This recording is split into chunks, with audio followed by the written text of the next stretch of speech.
Lumax auto technologies, और इस stock को काफी बार रेकमेंड किया और काफी बार रेकमेंड करने की रीजन भी है, हर बार ये कंपनी इतनी ग्रोथ दिखा रही है और जब भी क्वार्टर रिजल्ट्स आते हैं काफी कॉन्फिडेंस आता है कंपनी में, क्योंकि कंपनी का एक तो क्वालिफाइड मैनेजमेंट, काफी पुराना मैनेजमेंट, 1981 से कंपनी कार्यरत, और स्ट्रॉन्ग इनफैक्ट ग्रोथ के ऊपर जो फोकस है कंपनी का। मतलब मैं जब आता हूं, पहली बार आया तो बोला 12 प्लांट थे, फिर दूसरी बार देखता हूं 15 प्लांट है, फिर 16 प्लांट है, और आज इनकी 26 मैन्युफैक्चरिंग फैसिलिटीज है अलग अलग 6 स्टेट्स में, और स्ट्रेटेजिकली पोजीशन, क्योंकि ऑटो इंसुलरीज में ये बहुत इंपॉर्टेंट होता है कि आपका जो ओईएम है, जो बायर है, उसके आसपास पहुंचना पड़ता है, और वैसा ही कुछ इन्होंने भी किया है।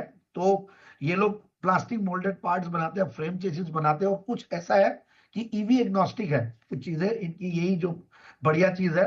और एडवांस प्लास्टिक्स, मैकाट्रॉनिक्स, ये सब में अलग अलग लेवल्स पे ऑर्डर बुक भी है, और इन्होंने काफी अच्छा कुछ कंसोलिडेशन भी किया अपने सब्सिडियरीज का, और कुछ इन्होंने स्केलिंग अप भी किया ऑपरेशंस में।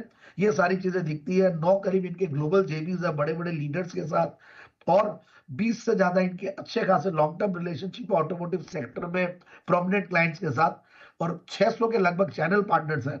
तो ये सारी, और मार्जिन्स में इस बार अच्छी खासी बढ़ोतरी देखने को मिली। हालांकि auto sector, auto axillary sector थोड़े सुस्त जरूर चल रहे हैं, but at the same time हमें ये भी देखना होगा कि जिन्होंने कैपेक्स किया है, जिन्होंने ग्रोथ की है, जिनको आगे जाके जैसे मार्केट का माहौल ठीक होगा तो फायदा मिलेगा, वैसा ये एक स्टॉक है अपने 200 डेमांस के आसपास ये फ्लर्ट कर रहा है। इनफैक्ट यही 500, सवा 500 यही रेंज है, बट मुझे ऐसा लगता है करेक्शन में भी बहुत ज्यादा डाउनसाइड दिखती नहीं है।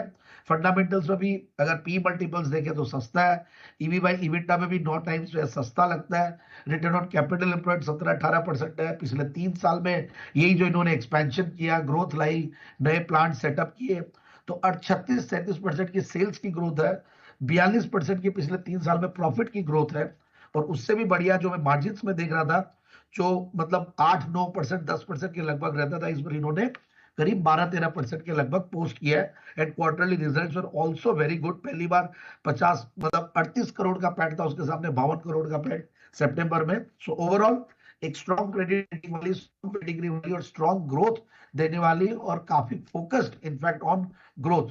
तो और एफआईआईज डीआईआईज का भी अच्छा खासा इनमें शेयर होल्डिंग भी है। तो मुझे लगता है कि स्टॉक को बिल्कुल इस लेवल्स पे ले और 630 का टारगेट लगाए।